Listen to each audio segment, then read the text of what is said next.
You are now. Just keep it for today.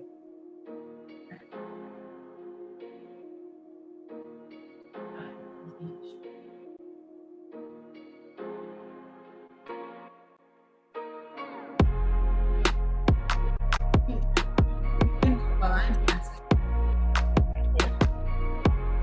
I'm translating, so who can translate? You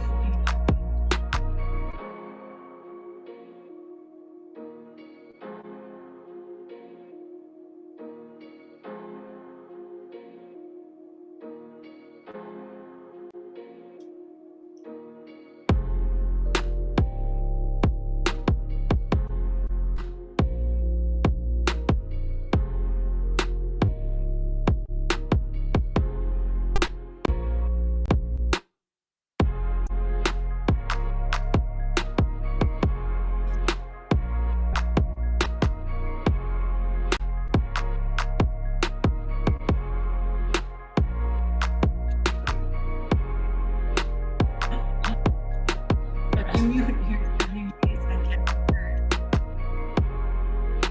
He needs and you. He needs to be. No. That's the problem. But if we keep doing the music thing.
All right, friends, we're back, I think.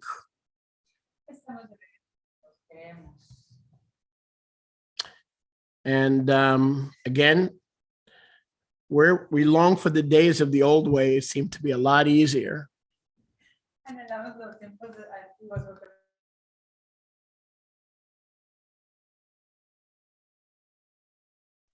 But we're going to work with what we got. So welcome back.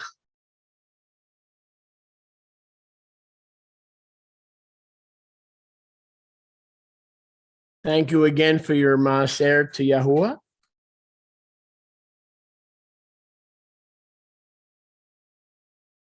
I want you to know that you're a true bracha to this end time prophetic work.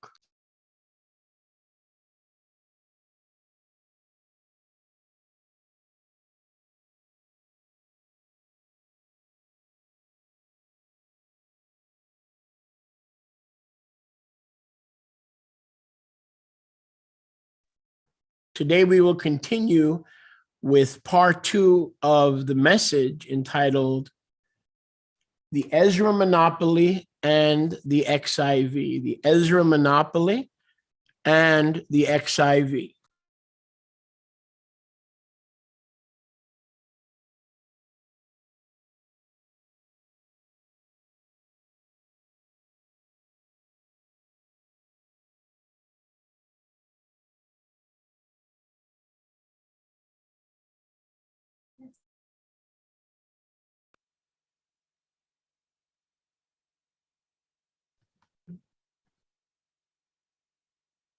On the screen, you'll see the scripture 2 Kings 17, verses 27 to 28.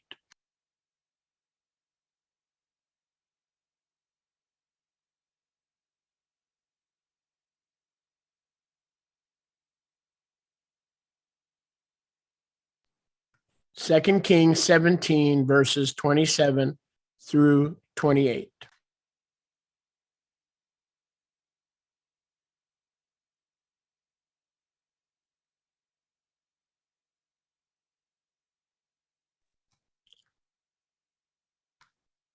In approximately 623 BC,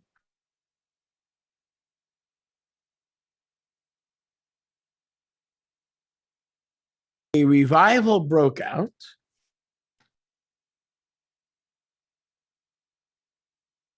in Jerusalem under Melech Yoshiyahu.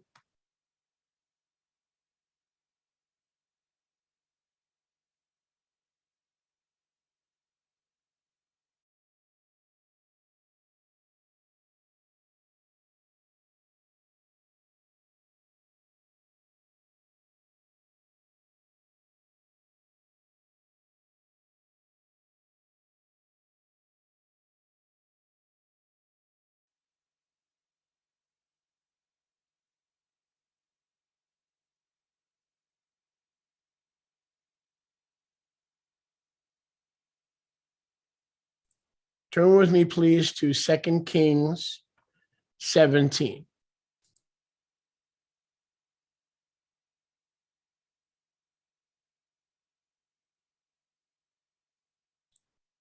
And we're going to pick it up in verse 22 and forward.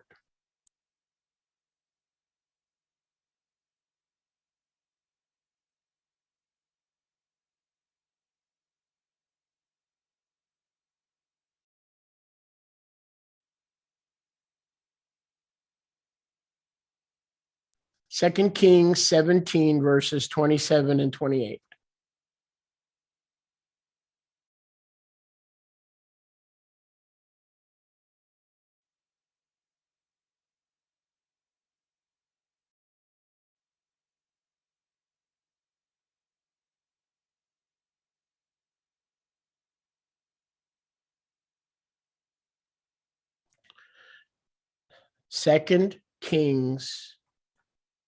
Second Kings 17, 28.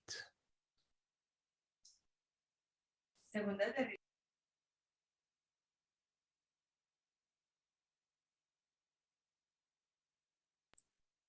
Then the Melech of Ashur, verse 27, commanded, saying, let me read the whole thing. Carry there one of the Kohanim whom you brought from there, and let them go and dwell there, and let him teach them the manner of the Elohim of the land. este fue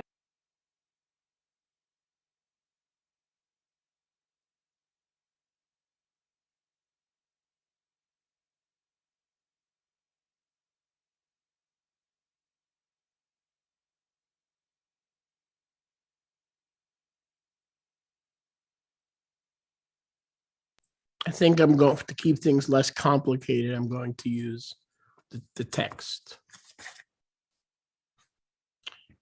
So in 2 Kings 17, verse 28,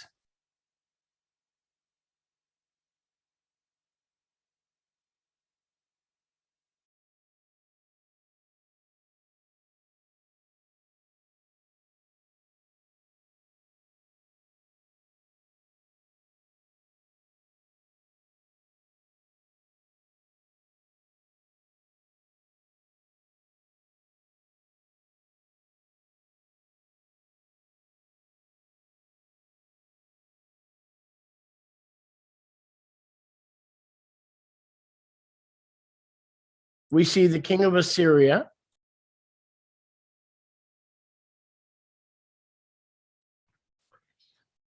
saying, take the Kohanim who were carried away to Shomron and let him go to Jerusalem to learn and receive the Torah, and let him go and to go back to Samaria and dwell there to teach the residents of Samaria the manner of the Elohim of the land.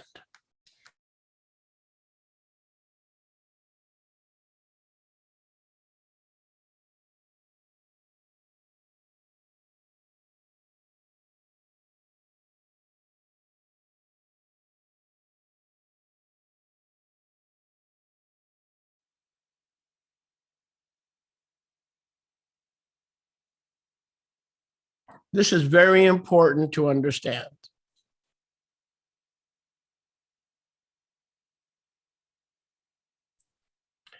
Verse 28 says this, then one of the Kohanim whom they had carried away from Shomron went to dwell in Bethel to teach them how the people of the land, meaning the area of the north, should serve Elohim and fear Elohim.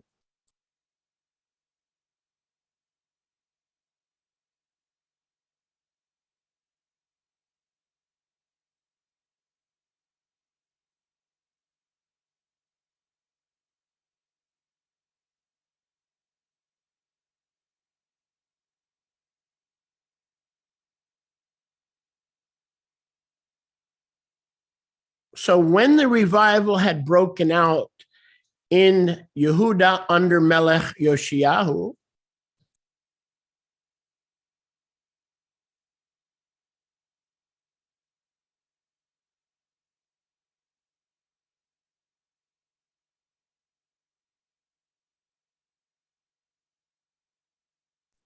the king of Ashur said, let one of the Kohanim who you took from Shomron go there and then return to Bethel in Shomron to teach them the ways of Elohim.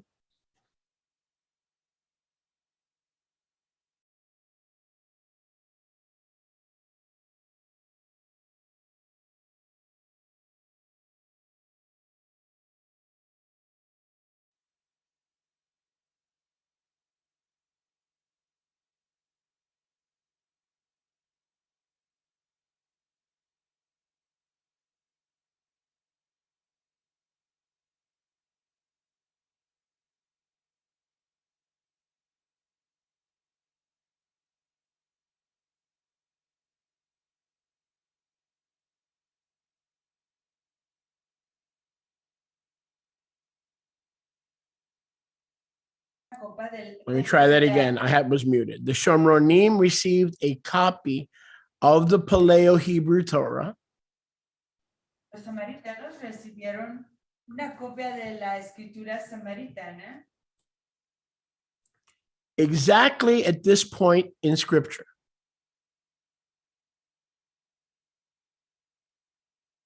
Just read that the king of Assyria said, let one of the Kohanim of the exile go from Samaria to Jerusalem to learn and then come back to Shomron to teach the Shomronites the ways of the Elohim of the land.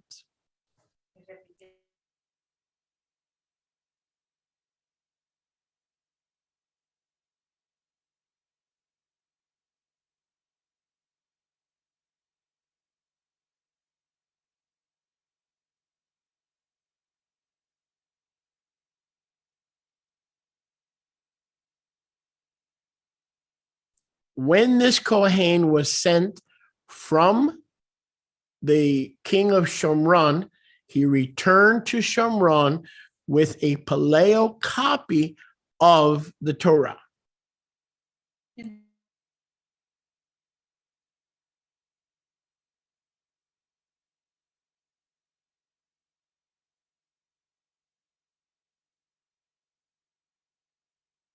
Melech Yoshiyahu was a righteous king, and surely after he found the Torah, and we're going to read that in a minute, he would share the Torah and proclaim the Torah willingly with anyone who wanted to follow Yahuwah.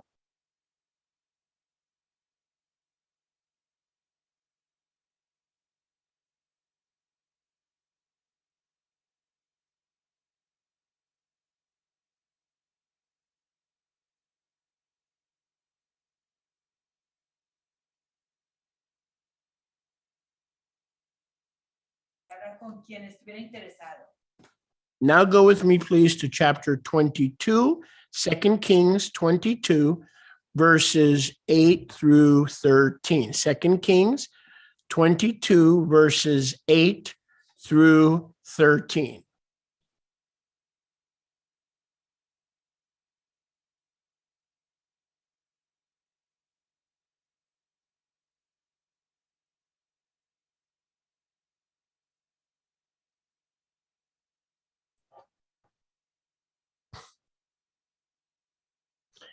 And pay attention because we need to stay focused, please.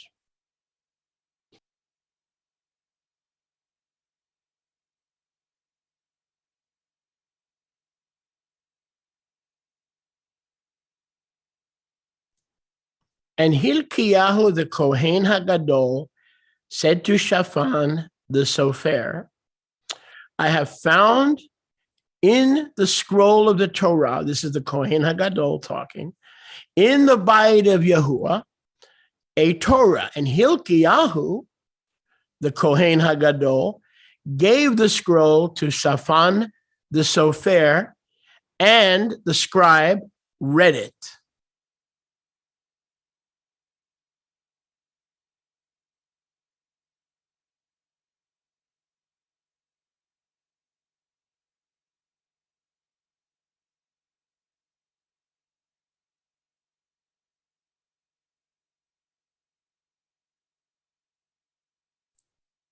You're muting, right?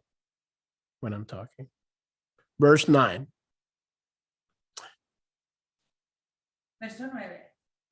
And Shaphan the Sofer came to the Melech and brought the Melech word again and said, your avadim have gathered the silver that was found in the Bayit and have delivered it to the hand of those who do the work and that have the oversight of the Bayit of Yahuwah. Viniendo luego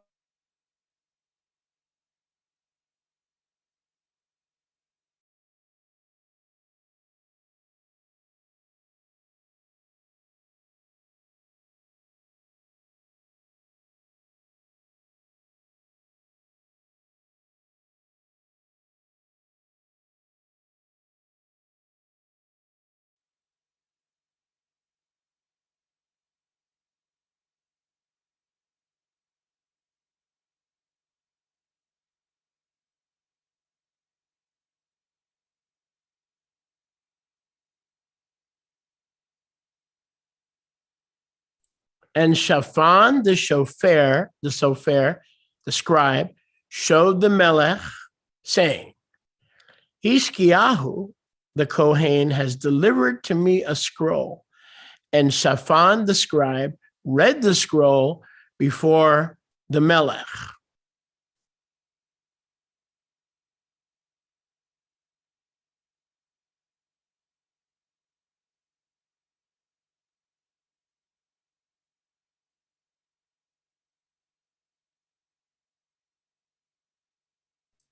verse 11. And it came to pass when the Melech, of course, that's Yoshiyahu, who was 8 years old when he began to rule. And verse, we were in 10, right? 11. And it came to pass when the Melech had heard the words of the scroll of the Torah that he tore his clothes.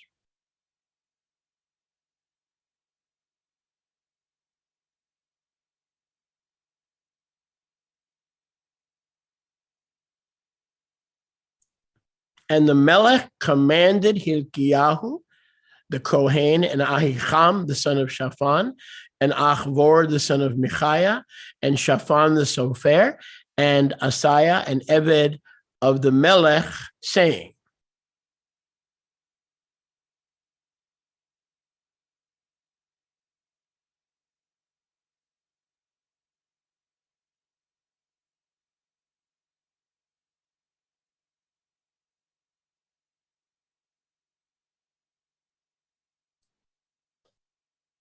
the Melech said, go inquire of Yahuwah for me and for all the people of Yehudah concerning the words of this scroll that is found. For great is the wrath of Yahuwah that is lit against us, because our Ahavot have not listened to the words of this scroll to do all that is written concerning us.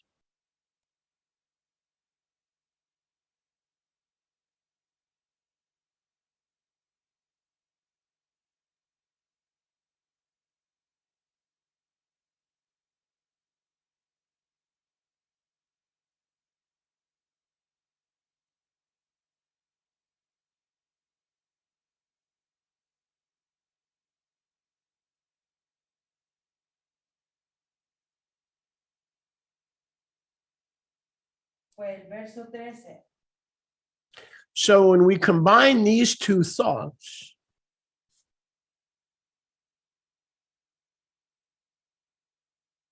number one, a Kohen who was taken into the exile of the 10 tribes is sent back to Jerusalem by the king of Assyria to learn the ways of the Elohim of the land of Israel.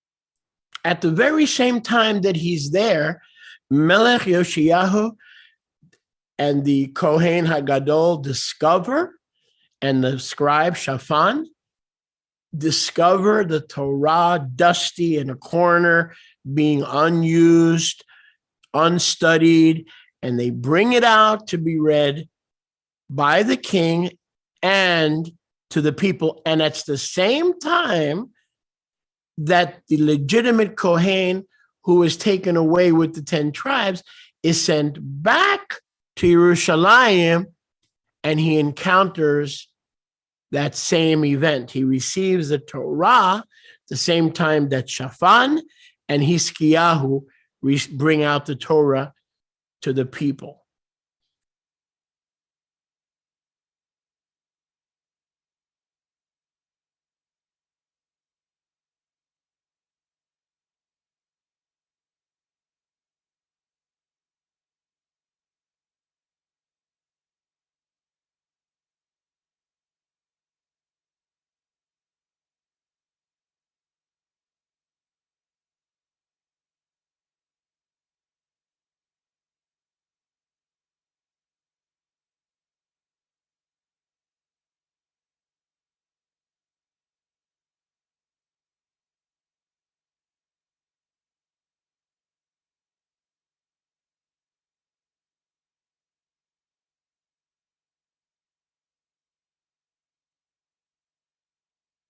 But what's very important is to understand, and you see this later in 2 Kings 22, 16, 17, and 18, that both Judah and Ephraim were doing the same thing.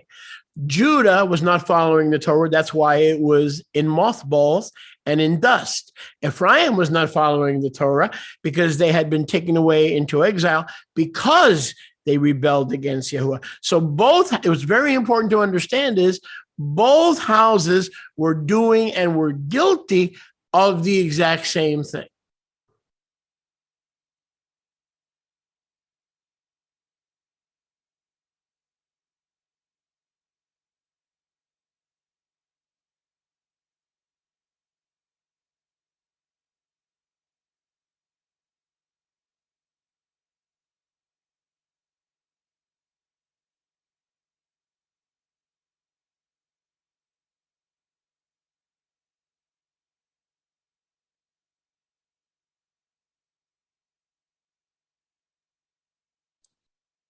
And if you go back to verse 3, just as a reminder, if you think you're too young, you're too inexperienced, you're too immature, this revival of Yoshiyahu broke out when Yoshiyahu was only 18 years old.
Tenemos que comprender que simultáneamente, you need to make yourself sure.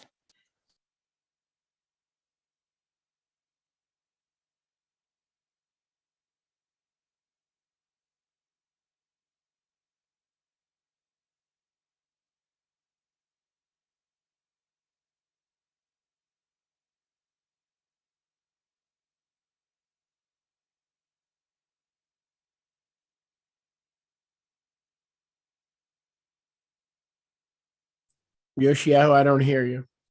Let me see.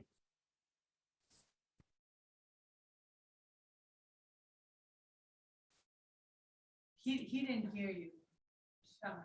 So just repeat. Can you talk for a second? Don't hear you.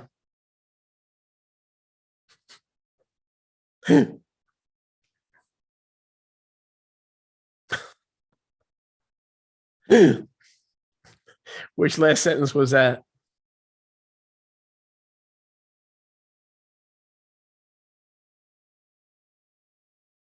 Okay, so what is important to understand?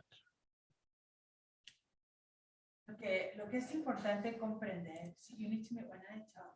I'm sorry. 1 second, I understand all that, but now I can't recapture that. Because you have your chat on. No. What's important to understand is that when there was a revival under King Josiah, Yoshiyahu in Judah,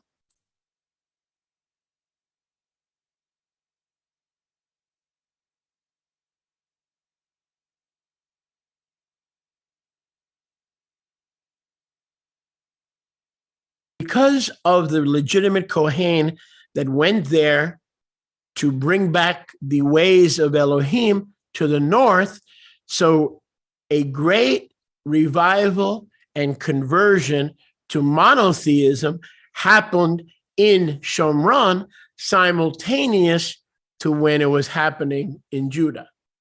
Entonces, basado en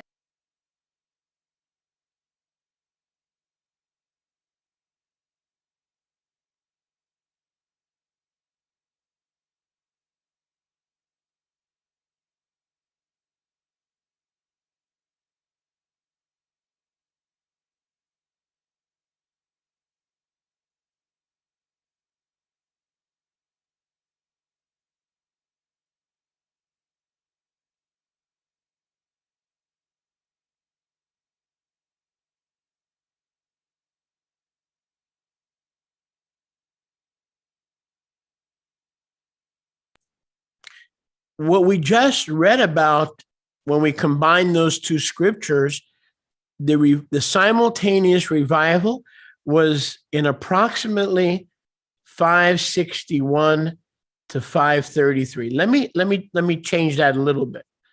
Okay, let me change that a little bit. The Josiah revival in Judah was approximately 623. When the priest returned, revival to monotheism and away from paganism took place in Shomron for the next, let's say, 60, 70 years.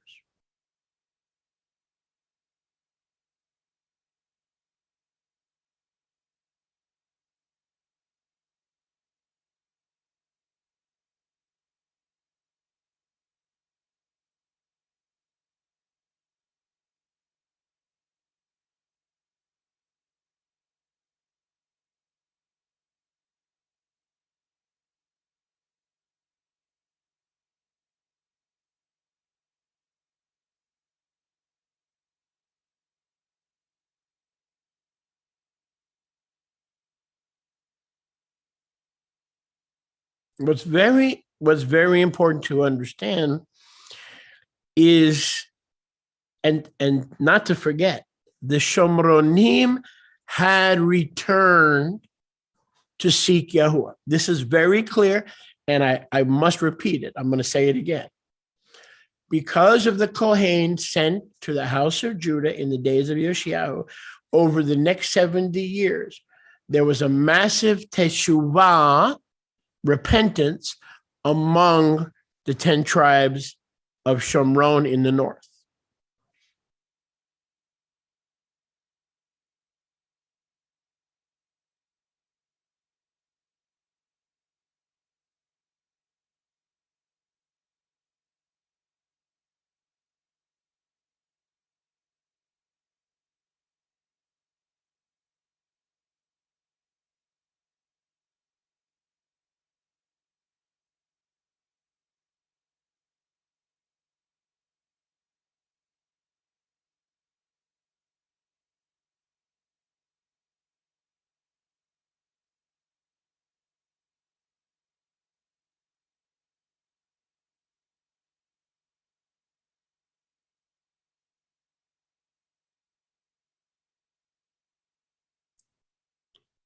In approximately 536, approximately 100 years later, Judah had backslidden back into Yahuwah worship sometime and pagan worship sometime. So within 80 to 100 years, Judah had again backslidden, not to mention they had broken the Shemitah, the laws of the land Shabbat.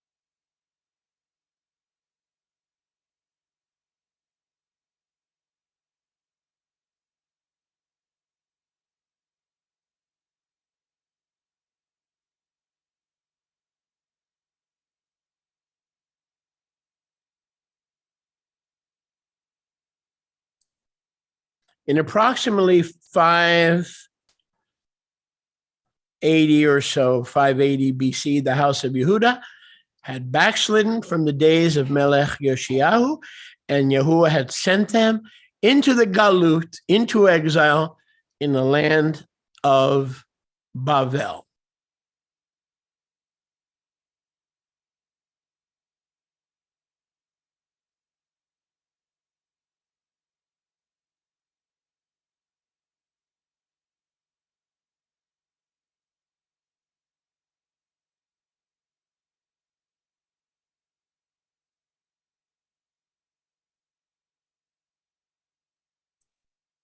in the year 536, Koresh, not David Koresh from Waco, Texas, but the real Koresh, Cyrus, issued a decree. Now, that's very important.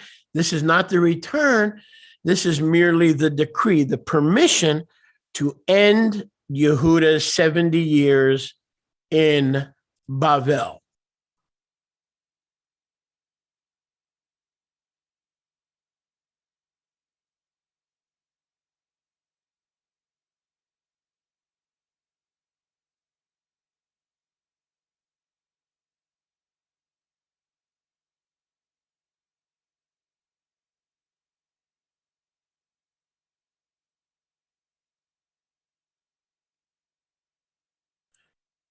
Very shortly thereafter, in about 533 BC, the Yehudim first arrived in Jerusalem and began to rebuild the altar to offer up the burnt offerings on the old foundation, and they laid a new foundation in a smaller size to rebuild Jerusalem as well as the temple.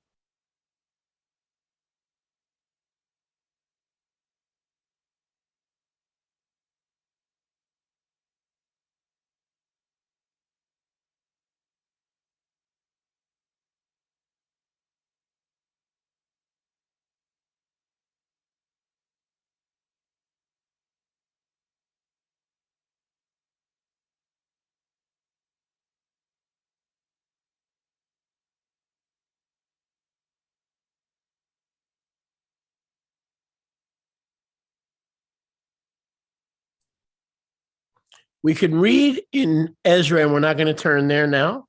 We read in Ezra 3, verses 3 through 10. Ezra chapter 3, verses 3 through 10, we read of the rebuilding project to rebuild the altar and the house of Yahuwah in Jerusalem about 3 years after Melech Koresh gave the decree to rebuild.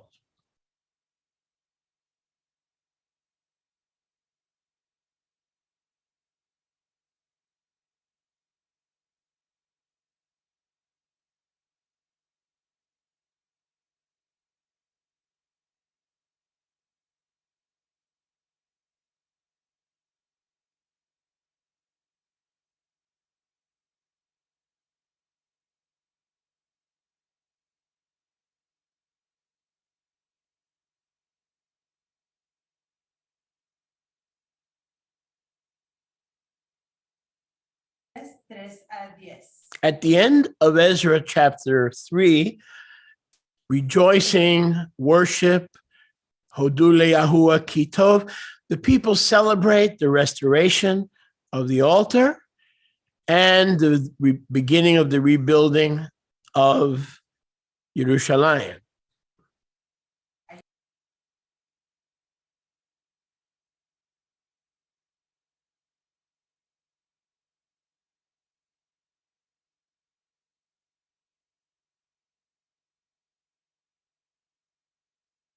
Now we come to one of the most misunderstood and important scriptures that most believers, including myself, have read 700 times.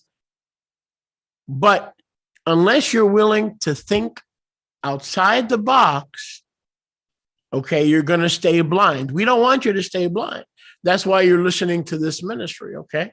So everyone needs to turn right now. I'm going to give you a minute to turn. I want everyone with an open scripture to Ezra chapter 4, verses 4 through 7, but we may do some other verses. I'll give you a minute to turn to Ezra chapter. This is the key, or one of the main keys to understanding this entire message about the Ezra Monopoly and the translators of the XIV.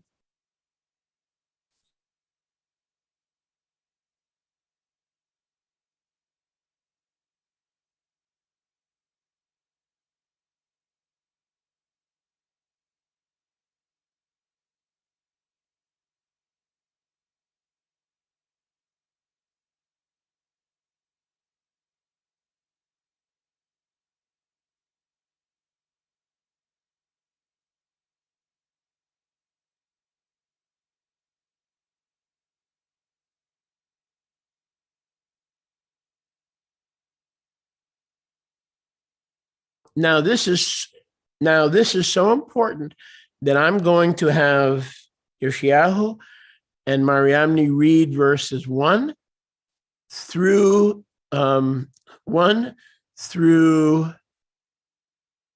4 straight through before I teach. Again, verses 1 through 4 in your own language that you're translating straight through.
Now, before I read and explain this in English,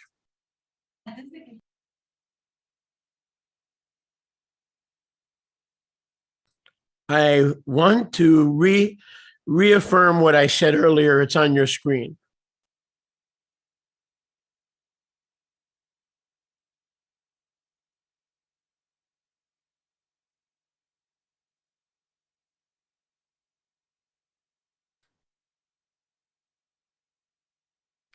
Let's use just the NIV to show you an example.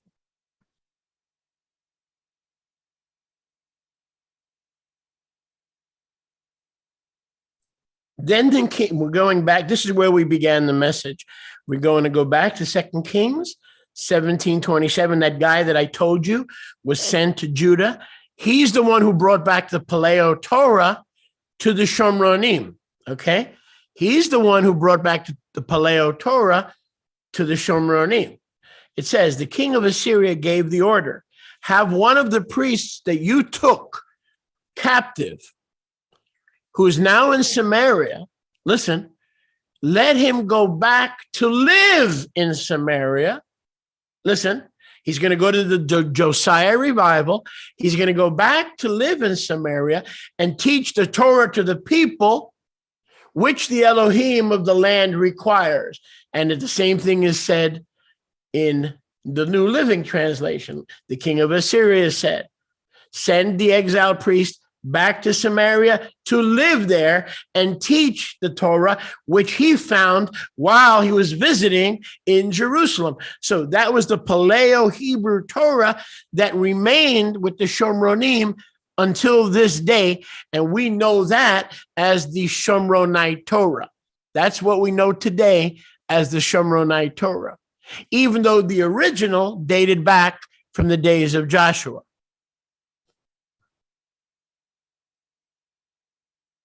Okay, aquí está Julia explicando. Please speak yourself, Julia.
The point is, because of this Kohen who returned to Shomron, the great revival began and continued for 60, 70 years. The Jews were taken to Babylon, and then these repentant Shomronim, guardians of the covenant, came to Ezra and said, "We want to help."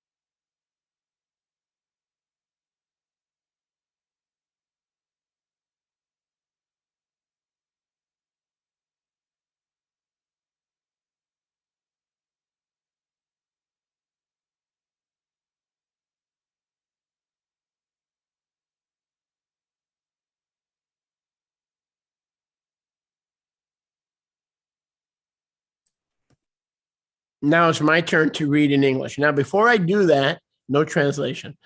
Before I do that, who wrote Ezra? ¿Quién escribió Ezra? Ezra wrote Ezra, obviously. So watch the way he classifies these returning Shomronites. Go ahead.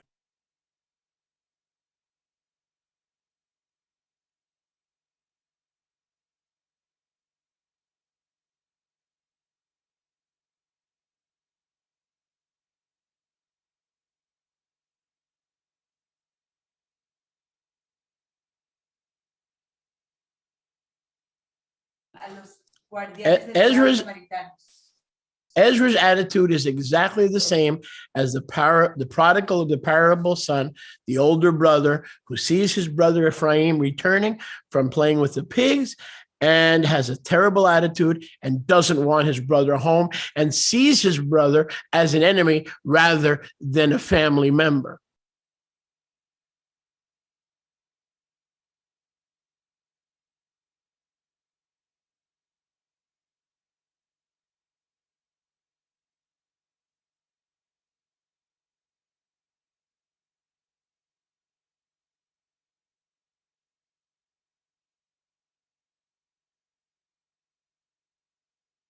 Who wrote Ezra? Ezra wrote Ezra. You're going to see his attitude.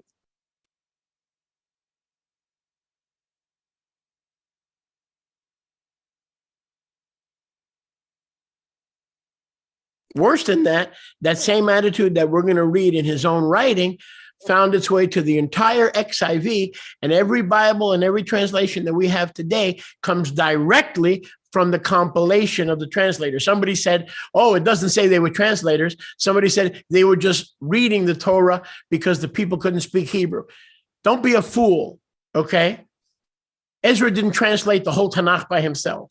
That was a team of translators, just like the Septuagint had a team of 70, okay? So I had someone online make a comment, and his comment was, well, the XIV, the 14, they were proclaimers of the Torah. It doesn't say they were translators. Don't be a fool, okay? No man can translate the whole Torah by himself. This was a team of translators who then proclaimed what they had translated.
I'm reading verse 1, Ezra chapter 4, no interruptions.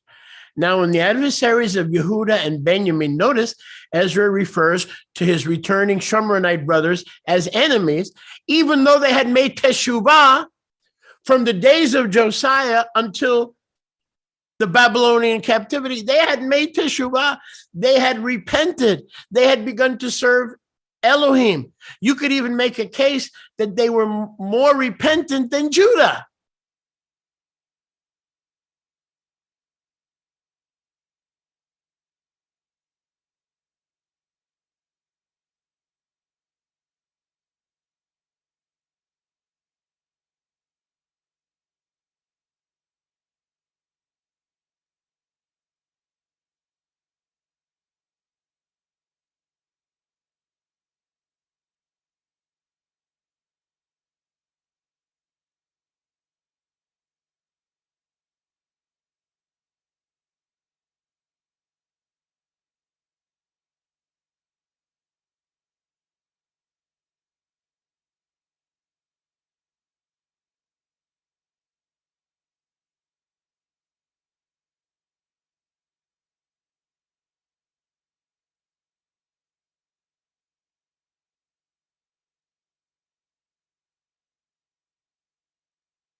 Now, when the adversaries of Yehuda and Benjamin heard that the 10 tribes of the children of the exile had rebuilt the Hekel to Yahuwah Elohim of Israel, they came to Zerubbabel and the heads of the Ahavot and said to them,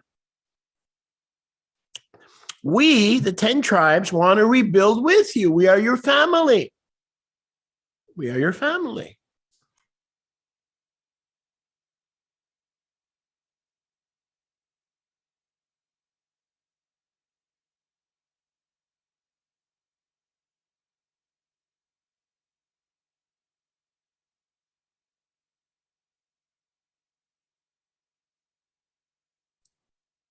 We have made teshuvah.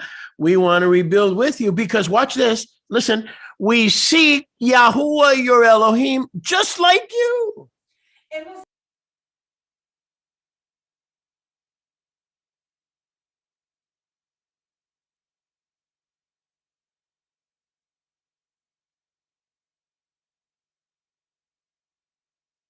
We sing, we worship, we sacrifice to Yahuwah Elohim just like you. There is no difference between Jews and Joes. We both serve the same Yahuwah Elohim.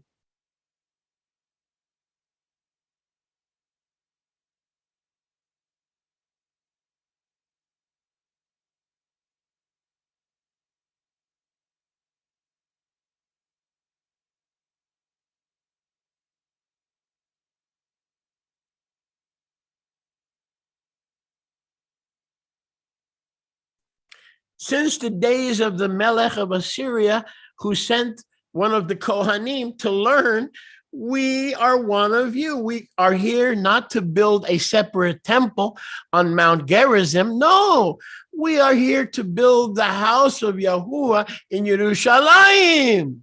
Will you accept us? Will you receive us?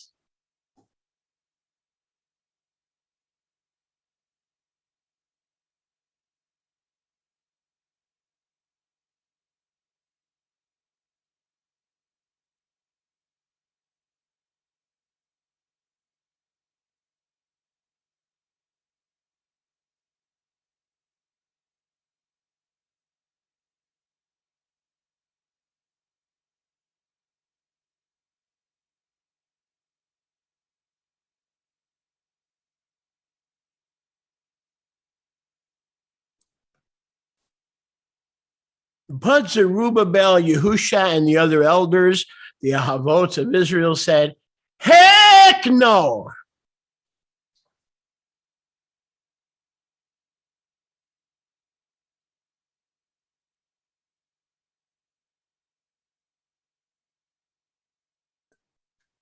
You're a bunch of half-breed pagans. You mix with the Assyrians. You worship strange Elohim. What they didn't recognize was that they were the ones who were continuing to worship false Elohim, while the house of Israel had made teshuvah and had returned to one Elohim. And Ezra, you're going to see this in a second. Hold on.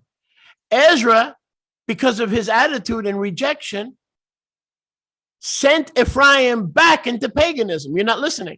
It was because of Ezra's attitude that the Shomronim returned to paganism when they were discouraged.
They presented themselves to serve Yahuwah, and Ezra and Yeshua and Zerubbabel, all those hallowed names that we honor and that we respect, told their Ephraimite brothers, go to hell.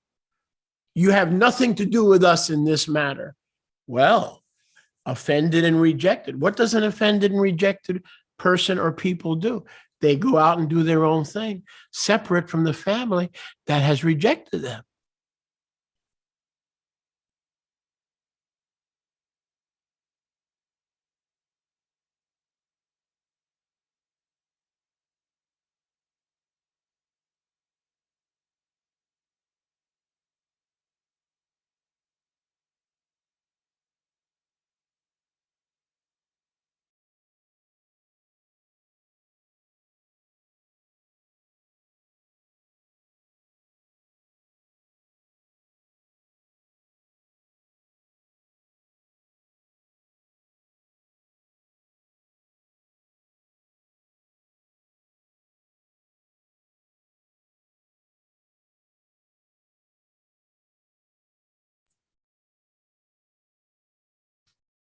Look at the end of verse 3. Ezra, Zerubbabel, Yehusha, all the Ahavot said, not only will we not let you rebuild, we will rebuild the temple and the altar ourselves. We don't need you. Go to hell. And literally destine them to hell. And I'm not using that as a figure of speech.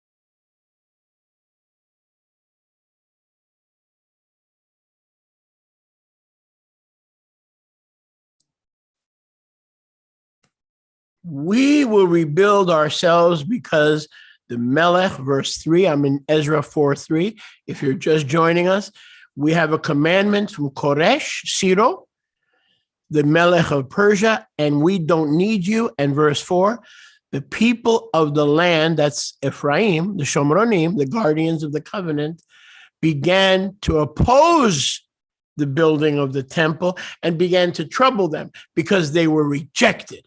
And like any rejected family or person, they go and do their own thing and isolate themselves.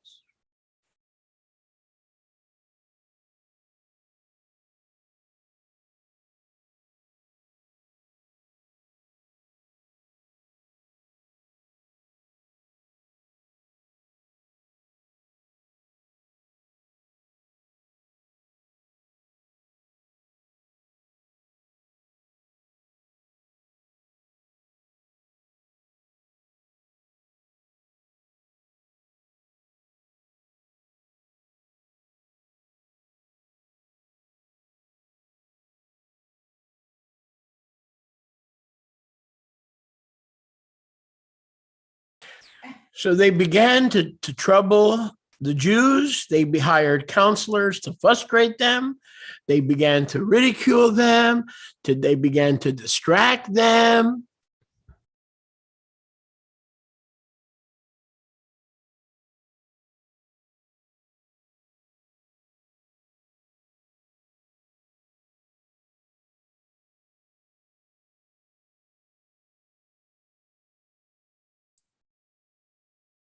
I don't think they heard me. Hold on. I think I did say that. Lo voy a repetir.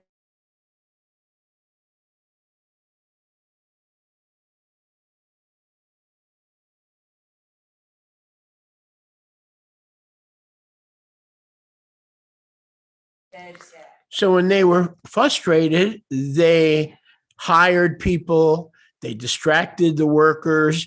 They said, okay, well, we made teshuvah. You guys didn't make teshuvah because you got brachat out when Koresh let you return. We already made teshuvah. We're here to help. Ezra, even though he was a good man, but he had a terrible attitude toward the other house of Israel, told him to go to hell. So to hell they went. And they began to oppose the building of Yahuwah's house in Jerusalem. And whose fault was that? Whose fault was that?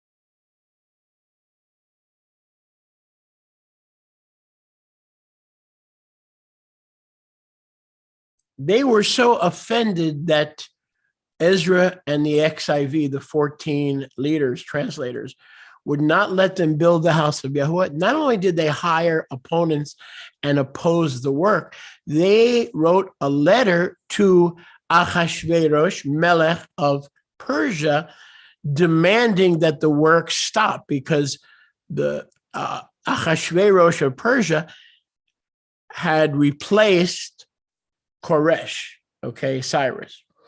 And so there was a new king, and now the Babylonians had been conquered by the Persians. And they wrote a letter to the Persian king to even get the Persians to reverse the command of Koresh. I'll say that again. They were so offended that they wrote letters to the new Melech of Persia, who conquered the Babylonians, that the work should stop because the Jews were scoundrels. Whose fault was that? Whose fault was that? See, there are two sides to every coin. You guys have only heard one side of the story. I'm showing you the other side of the story.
And the leaders of the Shomronim wrote a letter to Melech Achashverosh. That's the same Melech in the book of Esther, listing all the accusations and the reasons why he must order the cessation of the rebuilding of the house of Yahuwah.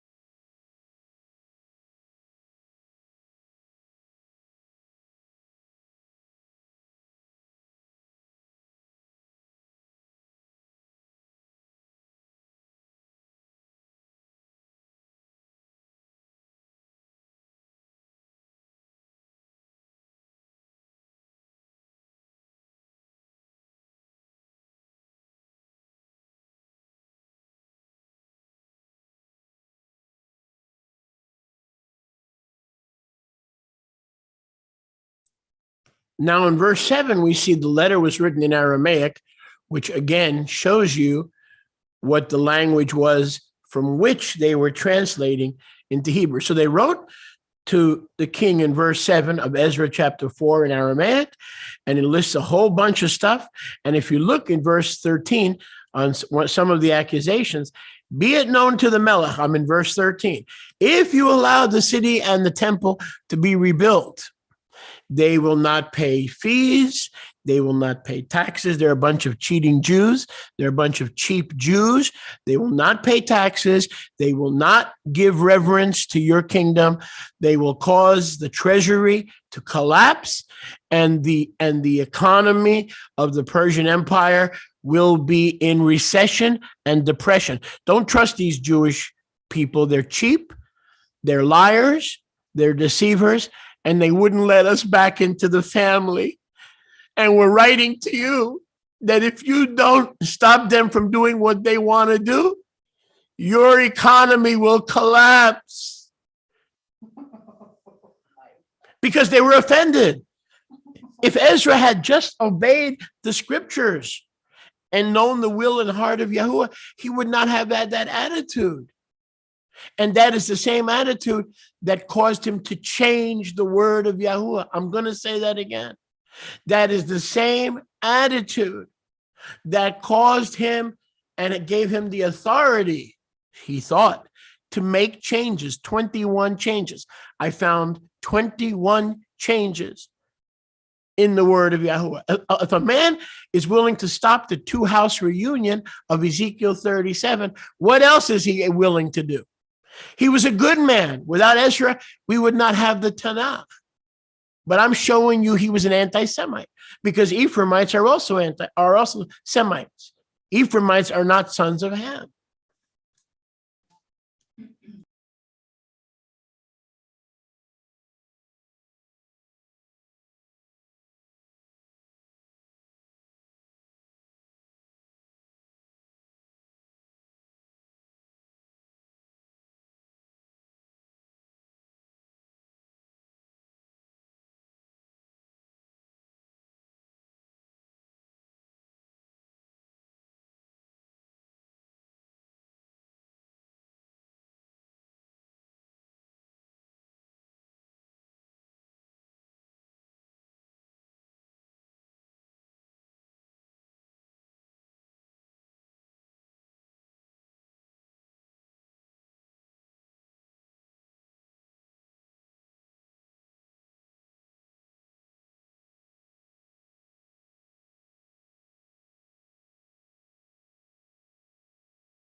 Ezra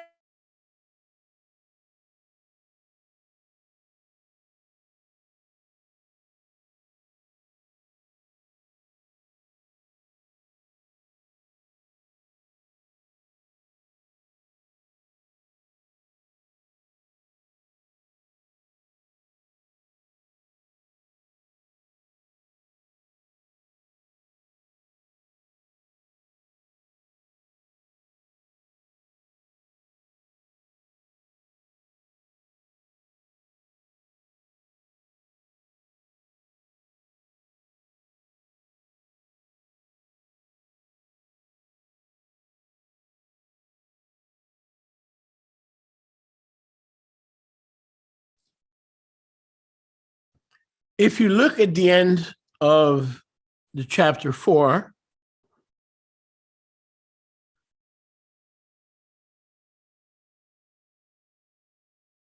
they had written a letter in Aramaic with a whole bunch of accusations.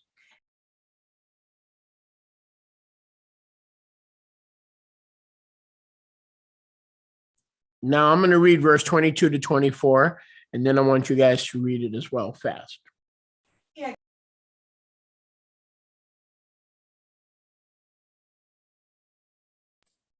We are in Ezra chapter 4.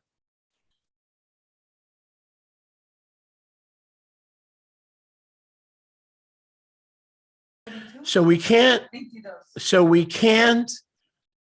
claim that someone's lying about Ezra or someone is accusing Ezra, because last time I checked, we're reading the book of Ezra, which was written by who? By Ezra. So no one can say, okay, you're doing Lashon Hara against Ezra, because we're reading Ezra's own words that he wrote.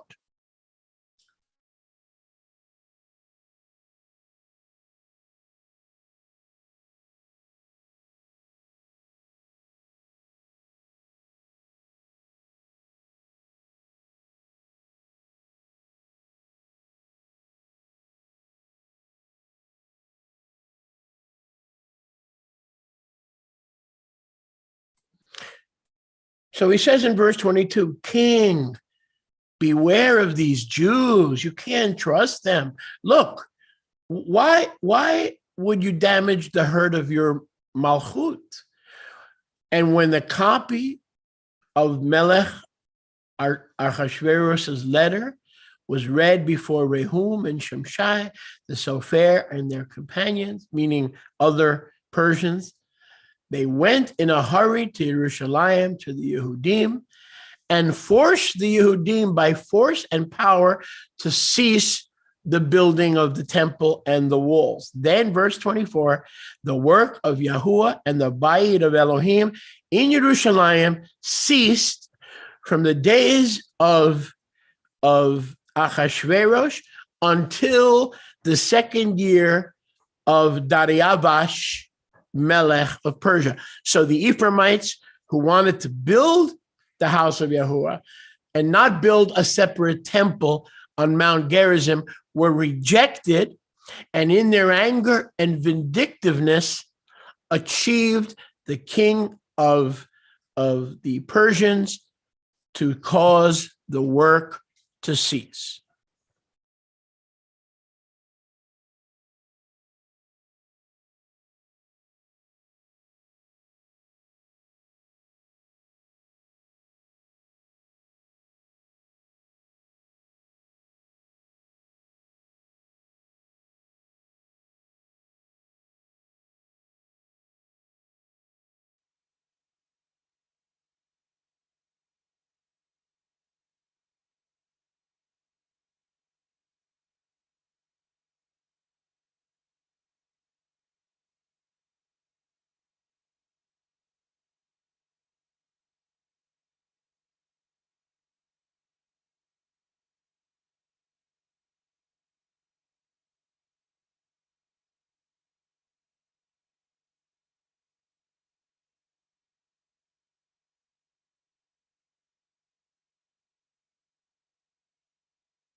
So in Ezra chapter 5, verse 1, the Nevi'im, Haggai, and Zechariah, speaking through the Ruach HaKadosh, commanded Jewish Israel to resume the building, because even though Ezra had and the leaders had done wrong against the Shomronim, Yahuwah's purpose had to continue and would stand. So in Ezra chapter 5, verse 1, the Ruach of Yahuwah commands the people through Haggai and Zechariah that the work must continue.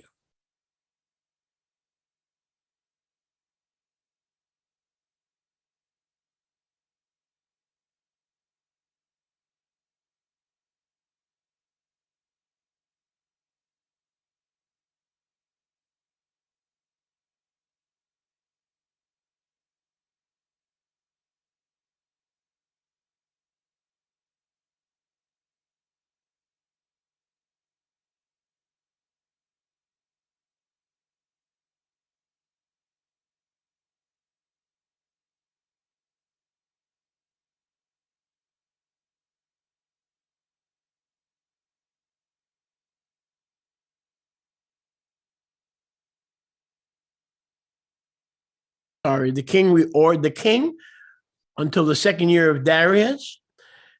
In 520, you'll see on your screen. So the building ceased for approximately 11 years.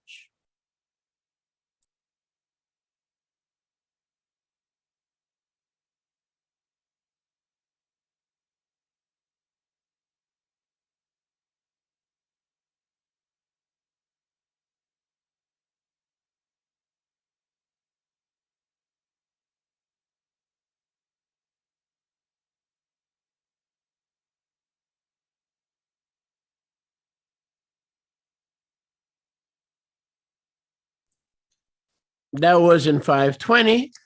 And then the temple is completed in approximately 516 BC.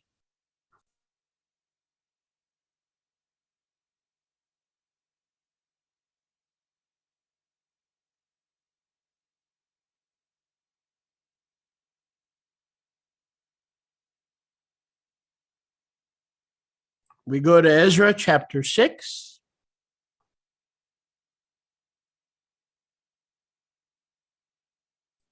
In verses 13 through 18.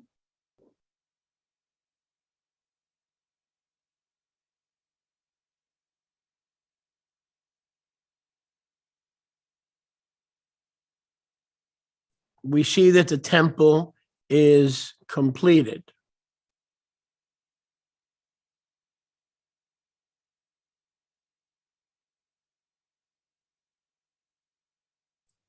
We see that the temple was completed. Continuamos viendo que el templo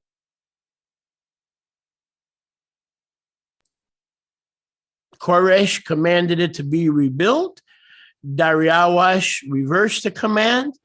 And then another king, Artaxerxes, allowed it. So it was basically back and forth for 11 years until the temple was completed.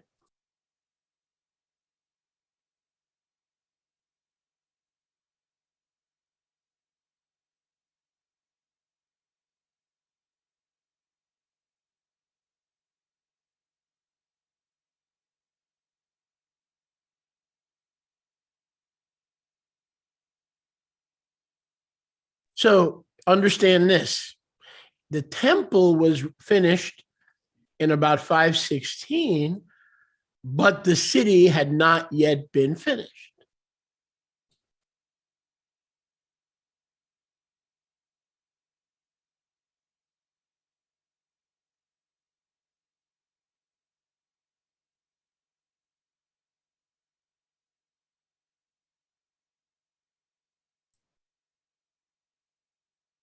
By 465 BC, look on your screen, the Shomronim and the Yehudim had become intense enemies because of the pitiful attitude of the leaders of Yehuda.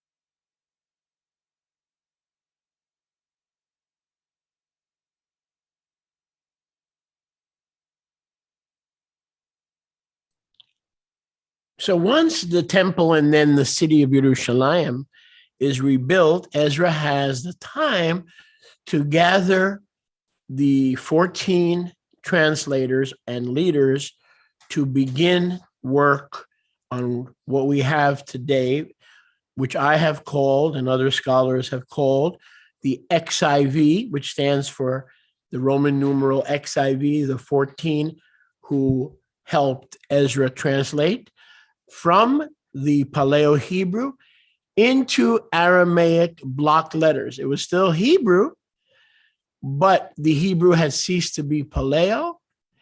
And we now had the first Torah with Aramaic block letters, which today is referred to as modern Hebrew.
I missed that. I was muted.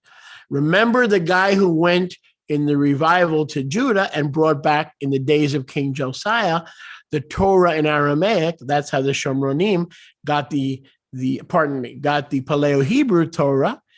But Ezra translated it into Aramaic block letters, and that's how we got the Masoretic and all the translations today in Aramaic block letters. But the Shomronites have the Torah in Paleo. How? Remember, we began in 2 Kings 22 when the Kohen returned to Shomron with a copy of the Paleo Torah, one of the copies that King Josiah found in the house of Yahuwah. So that's how the Shomronim have the Paleo Torah, and the Yehudim do not have the Paleo Torah.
Y lo tienen en el In Ezra 7:12, we read the following.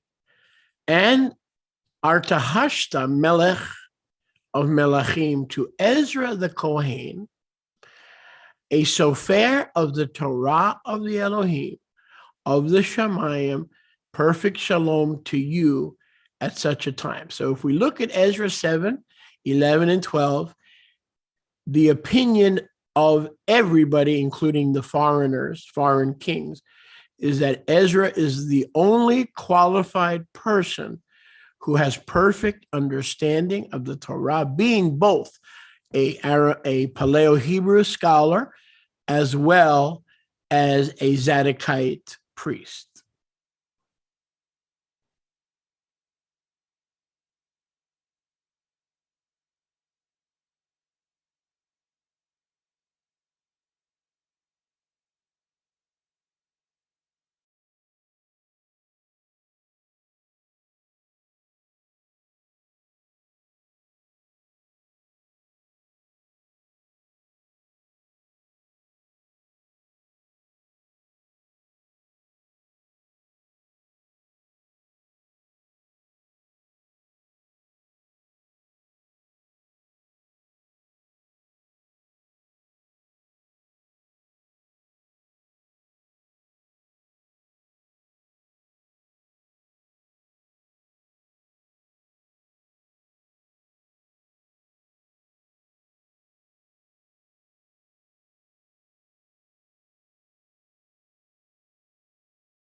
It was common consensus that Ezra was the only one qualified to translate the Torah, to teach the people with his team, seeing that he was a scholar and also a Zadokite priest. The only problem with the consensus was the consensus did not take into account the fact that he rejected his brother in order to have a monopoly on the rebuilding of the temple, as well as on the explaining the Torah to those who had been paganized in Babylon. So the consensus was he's the man, but that consensus did not take into account the lengths which he was willing to go to keep Ephraim from serving Yahuwah.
But because of his unchallenged authority, he was accountable to nobody except himself and his team of 14 teachers slash translators. He took the freedom and he took that attitude that stopped Ephraim from building, and he made 21 very subtle. I got to tell you, we're going to cover this in, willing, in the future. These changes are so subtle that unless you're a scholar, you will not see them or recognize them.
These were changes that were made to counter the Shomronite arguments regarding Mount Gerazim. I'll say that again.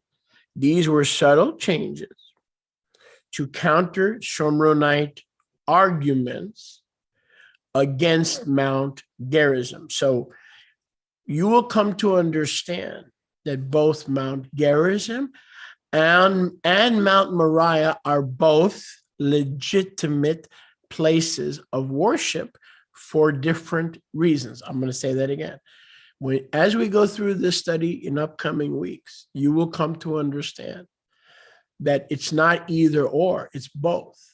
Both Moriah and Gerazim are legitimate places of worship. That's why this issue was never settled.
Ezra was the resident expert on the Torah as he introduced his brand new Aramaic Hebrew lettered Bible manuscripts.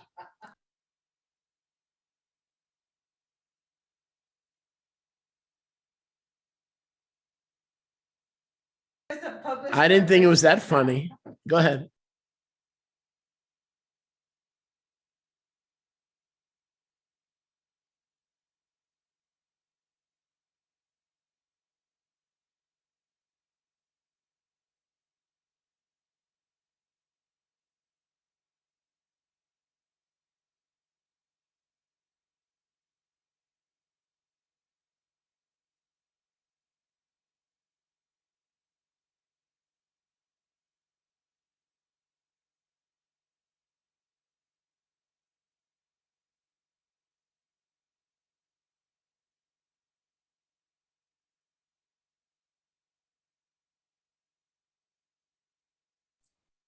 By 445 BC, these are the things that are completed: the city, the temple, and Ezra's brand new XIV. And I'm going to say it again.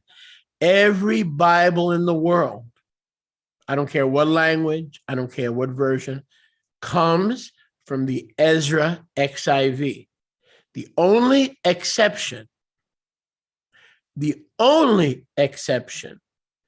are a few of the Dead Sea Scrolls and the Shomronite Torah.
Baruch Hashem Yahuwah.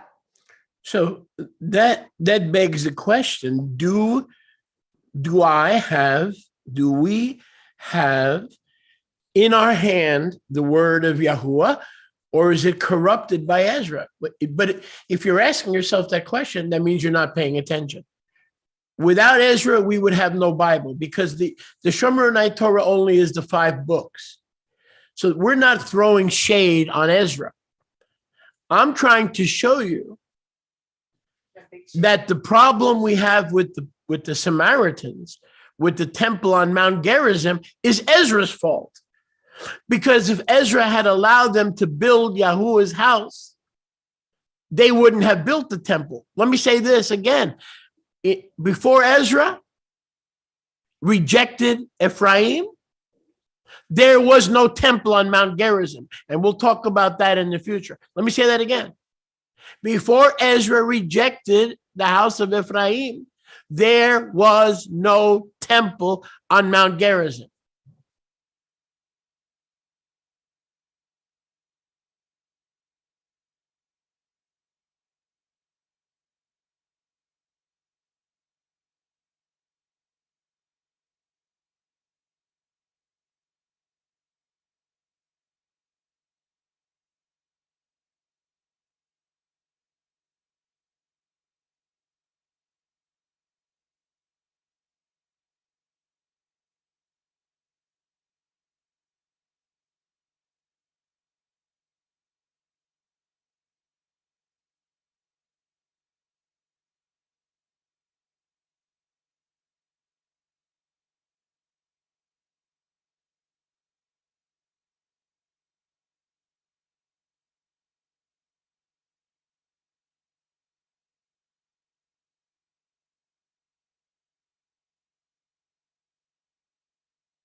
Ephraim. In 333 BC, the several historians record that not only were the Shomronim not welcome in Judah, but that they had, just like their ancestors 400 years earlier, they had been another mass deportation to Alexandria, Egypt.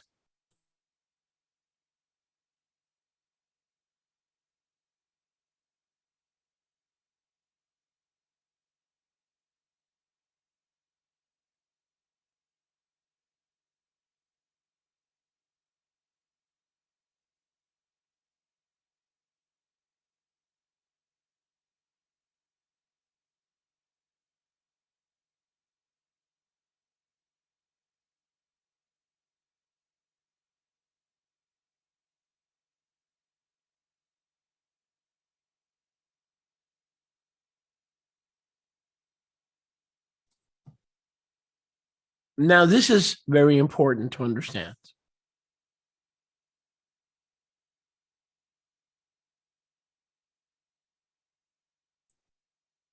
When the Jewish leaders who had the XIV,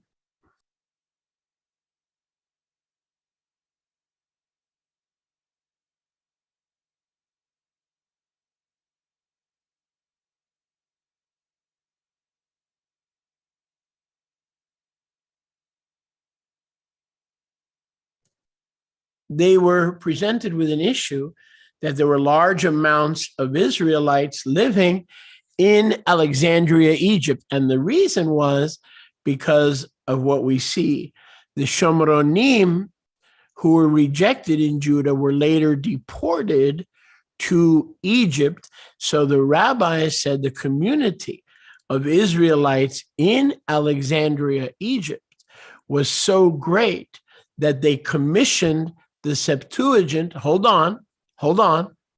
They commissioned the Septuagint based on what manuscript? Their own, the XIV.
Now, you see, many of you are like me over the years. Oh, I use the Septuagint. Why?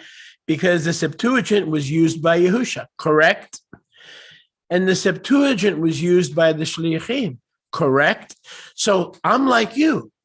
For many years, I thought, well, I don't use the Masoretic.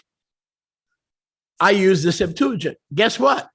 I found out that the Septuagint, just like the Masoretic, is based on Ezra's XIV.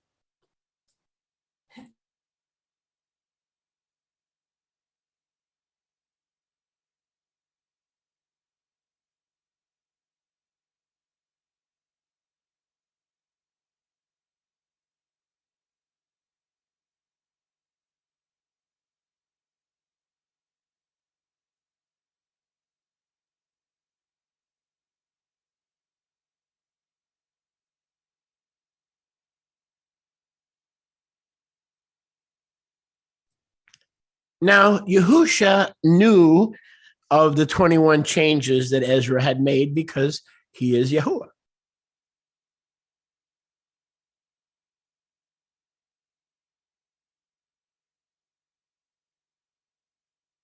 So when he opened the door to another Shomronite revival, just like the ones between Josiah and Ezra, there was a big revival in Shomron between the days of Josiah and Ezra, before Ezra. But Yehusha brought another revival based on the Besorah, because Yehusha went because he had to reverse the 21 changes that Ezra made. If they had lived with the 21 changes that Ezra made, those errors would remain and the Shomronites would not be evangelized. Yehusha knew that the attitude of Ezra against the people of Israel, a part of the people of Israel, was wrong. And that's why he himself went all the way to Shomron to welcome Ephraim back, reversing the serious errors of the priest Ezra.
I want to make a couple of quick points, and one of those points is very worth re-emphasis.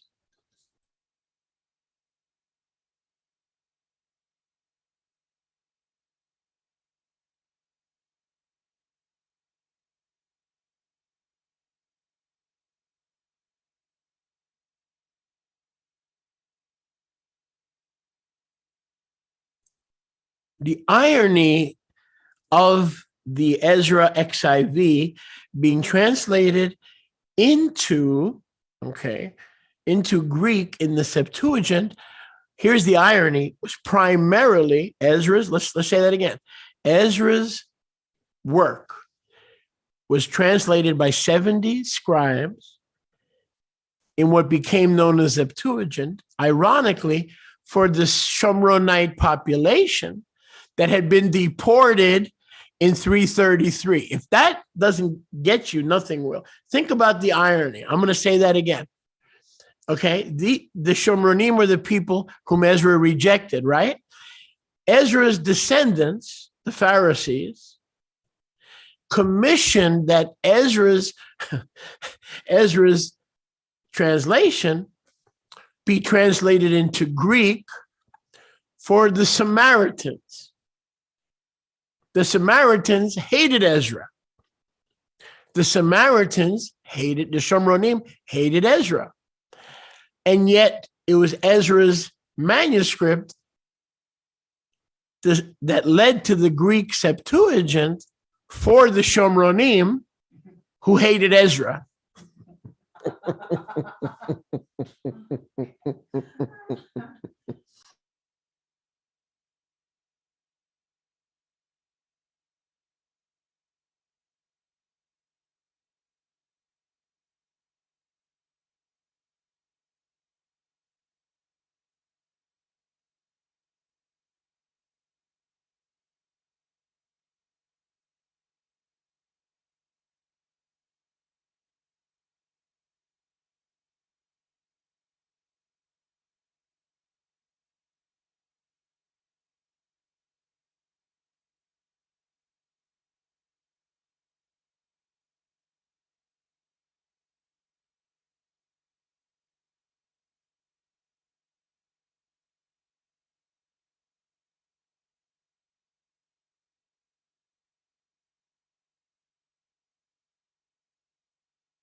So actually, the first time that the Shomronim read the Tanakh, a lot of the Shomronim had never read the Tanakh because the Shomronim only accept the Torah until the Septuagint arrived, which was based on Ezra.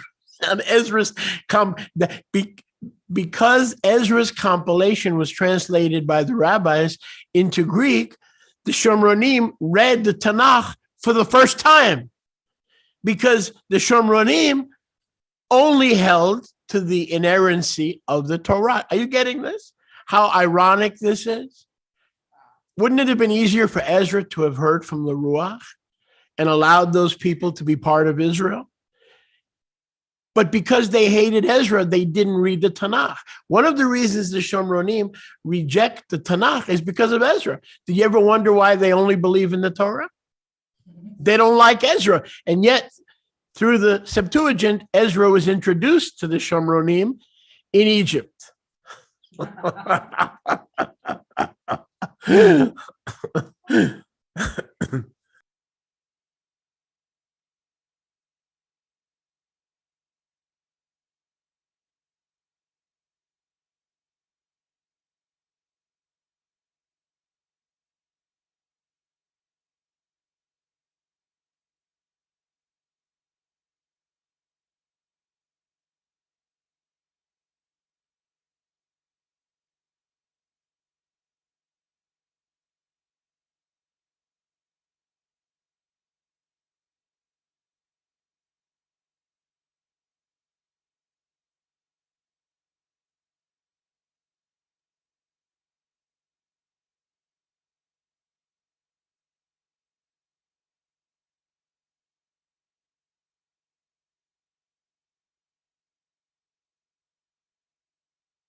Before we close, it's very important that I repeat this, that listen very, very, as carefully as you can, there was no temple that the allegedly,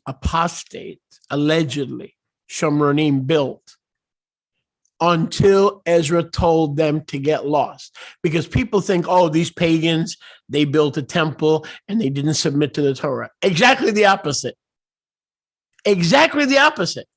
There was no temple on Mount Gerazim until 100 years after Ezra rejected them. And they still were not welcome, so they built their own temple because they still were not welcome.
Now watch this. This is a Torah war. I want you to look at your screen. In direct response to Ezra's attitude and rejection of the guardians of the covenant, the word Samaritans is not in the Bible. It's only in religion because we believed a lot of the lies about them. The Shomronim, in response to Ezra's 21 changes and his attitude, made 3 changes. Now, this is what the research says. I am not 100% convinced of this. As I've studied some more, and Mariamne and I have discussed this the other day, the 10 Commandments, the Samaritans made 3 changes. 2 of them, I believe, were in the 10 Commandments, but we're no longer 100% sure that these were changes. That requires more understanding. Okay, and I don't want to get into that now because we have to wind down. But in response to Ezra, it appears, let me use that word, appears. It appears in the Shomronite Torah to counter Ezra, they made 3 changes. It appears, and again, I am reviewing this. This is still under investigation.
The Shomronite temple only existed for 222 years.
The Samaritan temple that they built because they were rejected in Jerusalem was destroyed 222 years later in 111 BC on your screen.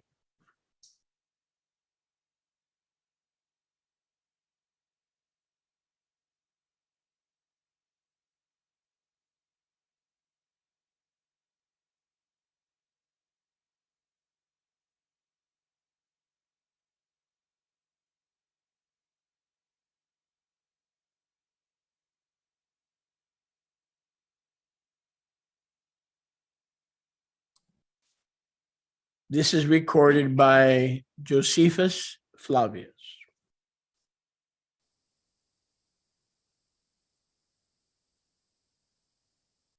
Hyrcanus was actually a descendant of the Hashmonaim, the Hasmonean family of Judah, Simon, and Jonathan, and Mattathias, the Maccabees. So John Hyrcanus was actually a descendant of the Hashmonaim, but they had already become apostatized. But it was the Maccabees who actually destroyed the Samaritan temple. Quite ironic. They preserved the temple in Jerusalem, but they turned around and destroyed the Shomronite temple, all because they were not welcome in the Jerusalem temple, which they had purified. A lot of weird turn of events.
A few more things. Now, before we get to the time of Yahusha, that'll be, willing, a few months from now, we have to also understand that in the Jewish wars against Rome, the Romans didn't care if they were Shomronim or Yehudim.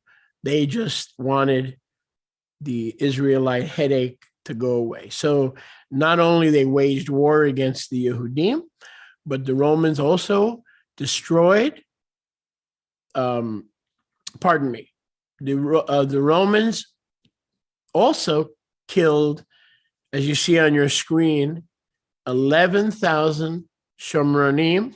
So remember, there was a deportation, okay, in about 100 and, where was that?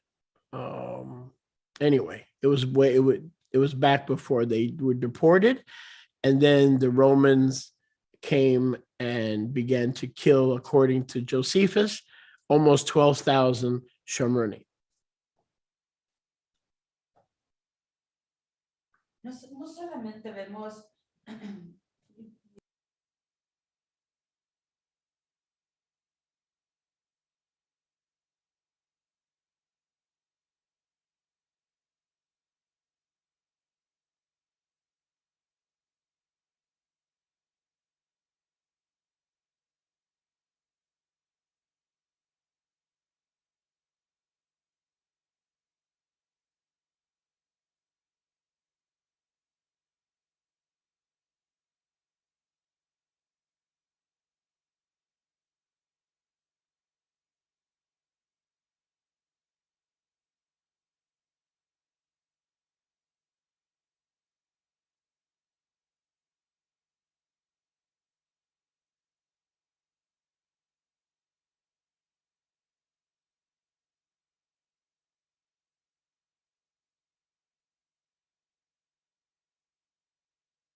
So at the time of Yahusha, from what I have studied, there were 1 million Shomronim. By the time The Romans killed them. We see that on the screen. Then later in about 400 AD, the Byzantines killed more of the Shomronite. After the Byzantine Christians, in 600, the Muslims eliminated the residents of Shomron, so that today there's less than 1,000. And they've grown in recent years, but today there's about 800. They are growing, interestingly enough, with Ukrainian women. They're allowing Ukrainian women to marry their men because there are not enough women to increase the community. So let me re-summarize again. They went from 1 million Shomronim at the time of Yehusha. This is despite the deportations. Then after the Romans killed them, the Byzantines killed them in 400 AD when they came into the Holy Land in the Crusades. And then the Muslims killed them starting in 600. It left about 400 or 500. Today, there are only 800 Shomronim left in the world. Those Shomronim have never left the land of Israel and their ancestors. Think about that. Only 800 left. The enemy hates them because he wants to wipe out the other house of Israel, even if whether it's by attitude or by war. He doesn't care.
Just quickly, you know what I'm thinking?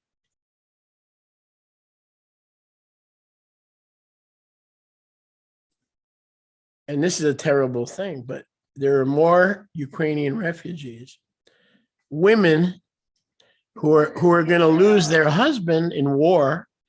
They're wandering in Poland or Romania. It's possible that some of these Ukrainian refugees are going to wind up living on Mount Gerazim. Is this crazy or what? Craig. I mean, we don't really know what Yahuwah is doing completely. We have an idea, but I mean, his ways are deep, because those women in the community that we saw on the video, they are being accepted by the Kohanim of the Shomronim. And how ironic, there are more women now that are going to need husbands. I'm like, wow, this is cray-cray, man. This is cray-cray.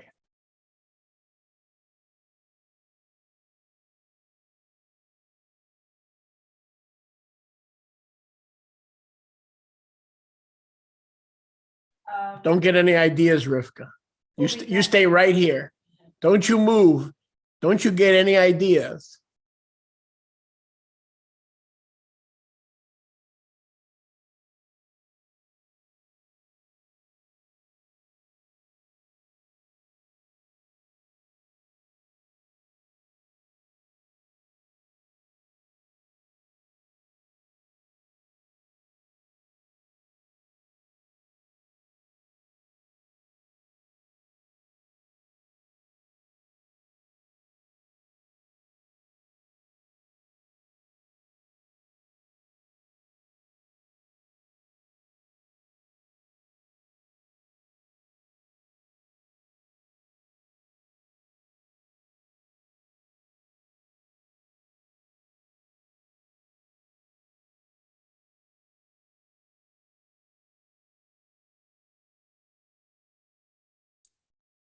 My friends, we are going to have to continue this next week and the week after.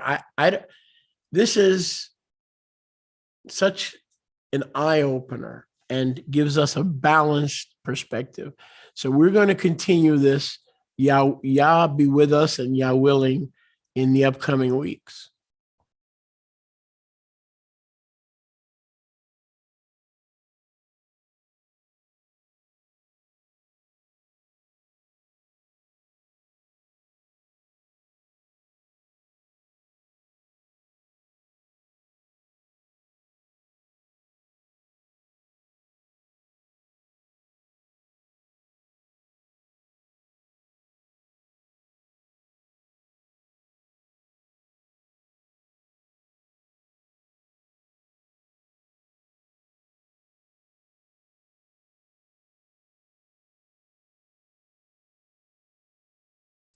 In the meantime, Rebbetzin, come on up, please.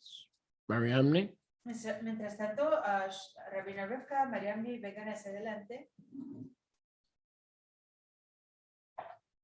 We thank you all for being with us and being patient. And we pray that this new format will work itself out and that we've been a blessing on this Kadosh Yom, because it's our desire to always be a blessing, because it is Shabbat. Praise Yahuwah. It is Shabbat. Praise Yahuwah. It is Shabbat. Praise Yahuwah. It is Shabbat. It is Shabbat. Praise Yahuwah. It is Shabbat. Praise Yahuwah. It is Shabbat. Praise Yahuwah. It is Shabbat. Sayonara. Next language, Japanese. One love, one heart. Let's get together and feel Shabbat. Shema Yisrael.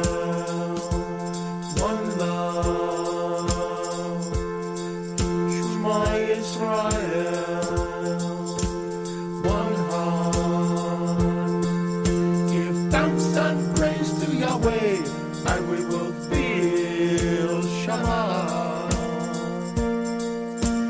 Let's get together and feel Shabbat. Give thanks and praise to Yahweh, and we will feel Shabbat. Let's get together.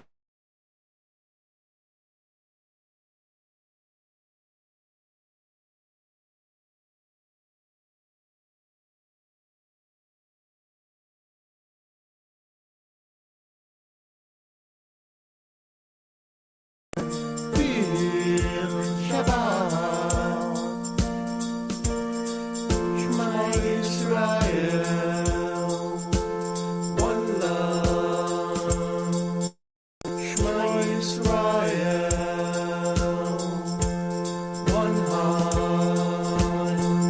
Give thanks and praise to Yahweh, and we will feel Shabbat. Let's get together and feel Shabbat. Give thanks and praise to Yahweh, and we will feel Shabbat. Let's get together and feel Shabbat. One love, one heart. Let's get together and feel Shabbat. Shema Israel, one love. Shema Israel, one heart. Give thanks and praise to Yahweh, and we will feel Shabbat. Let's get together and feel Shabbat. Give thanks and praise to Yahweh, and we will feel Shabbat. Let's get together and feel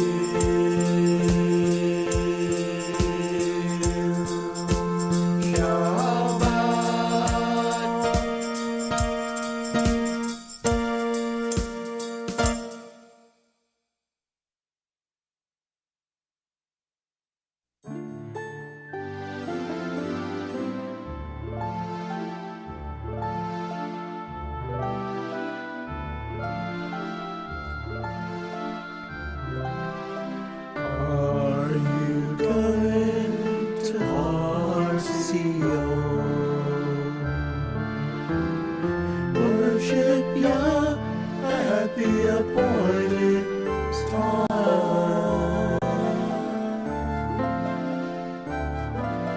Seek the one who once lived there. Then you'll be a brother of mine.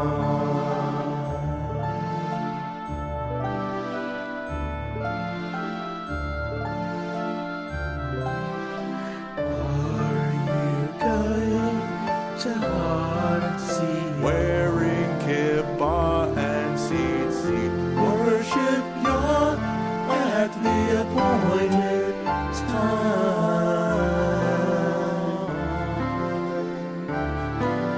Seek the one who lives inside you.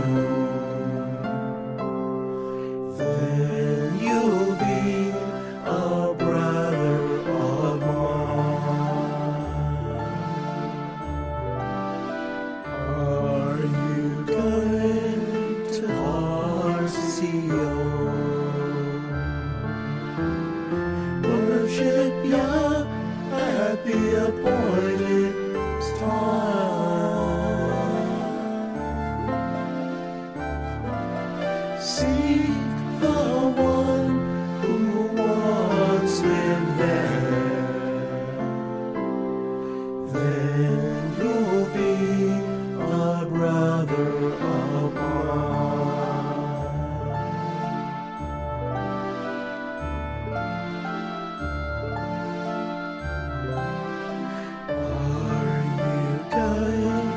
to heart, see, wearing kippah and tzitzit, worship Yah at the appointed time.